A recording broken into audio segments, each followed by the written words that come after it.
Halo semuanya, kami dari kelompok 4 akan mempresentasikan materi kami mengenai kebijakan ekonomi era Presiden B.J. Habibie. Sebelum ke materi, izinkan kami memperkenalkan sekawanan dino kami. Saya Muhammad Hafiz Akbar. Saya Reva Amelia Putri. Saya Daniel Parulian Stanggang. Saya Rizka Inayatul Aina. Saya Sari Devi Kristiana. Sebelum memulainya, kita berawal dari latar belakang terlebih dahulu. Latar belakang terjadinya kebijakan-kebijakan ekonomi yang harus dijalankan pada masa pemerintahan B.J. Habibie erat kaitannya dengan kondisi ekonomi Indonesia yang sedang mengalami krisis finansial Asia pada 1997 sampai 1998 dan juga krisis ekonomi yang diakibatkan dari masa kepemimpinan sebelumnya yang mengakibatkan melemahnya nilai tukar rupiah, inflasi tinggi, meningkatnya angka pengangguran, dan terjadinya krisis perbankan serta ketidakstabilan sosial politik, sehingga kebijakan-kebijakan perlu diadakan untuk mengatasi berbagai masalah yang ada. Rekapitalisasi dan rekonstruksi perbankan. Pada masa pemerintahannya, B.J. Habibie membentuk Badan Penyihatan Perbankan Nasional atau BPPN dan unit pengelolaan aset negara untuk mengatasi kondisi sistem perbankan di Indonesia yang sedang buruk, di mana banyak bank tidak berfungsi sebagai perantara aliran modal. Badan ini memastikan proses likuidasi berjalan dengan lancar tanpa adanya penyalahgunaan simpanan milik nasabah.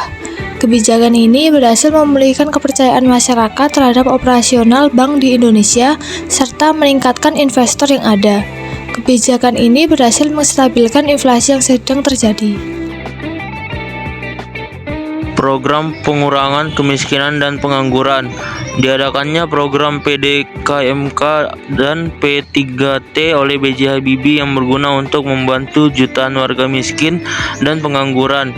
Melalui program ini, penduduk miskin turun 12 juta pada akhir 1999 menurut data BPS. Selain itu juga ada program JPS di bidang pendidikan dan kesehatan yang membantu meningkatkan SDM dan mengurangi kemiskinan secara bertahap.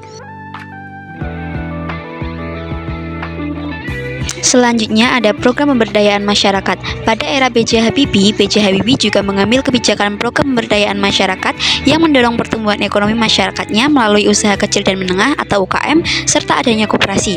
Pemerintah melakukan penyaluran dana kepada kelompok tani dan juga koperasi sehingga pada masanya sebanyak 5,13 juta petani dan ribuan koperasi menerima bantuan dana, dan hal tersebut menjadi salah satu pilar yang memulihkan perekonomian negara.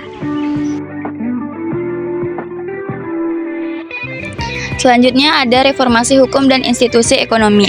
B.J. Habibie mengeluarkan UU nomor 5 tahun 1999 tentang larangan monopoli atau persaingan usaha tidak sehat dan UU nomor 8 tahun 1999 tentang perlindungan konsumen. Penghapusan monopoli dan pemberi kesempatan pada pelaku usaha ini dilakukan untuk memperketat pengawasan pada perusahaan besar dan menggalakkan persaingan di sektor yang sebelumnya dikuasai oleh pihak-pihak tidak bertanggung jawab. Yang selanjutnya yaitu pelaksanaan program jaringan pengamanan sosial atau JPS.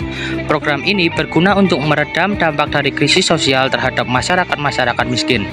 Pemerintah menyalurkan bantuan kepada ribuan puskesmas dan program pemberdayaan desa, serta memberikan beasiswa kepada 4 juta anak yang berguna untuk mengurangi angka putus sekolah serta meningkatkan sumber daya manusianya.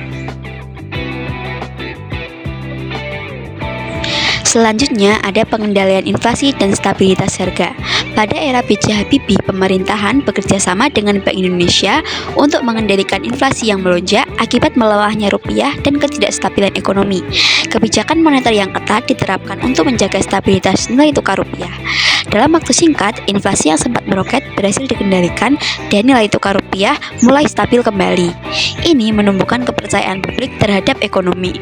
Kebijakan ini membantu menciptakan stabilitas makroekonomi yang penting untuk memulihkan ekonomi jangka panjang.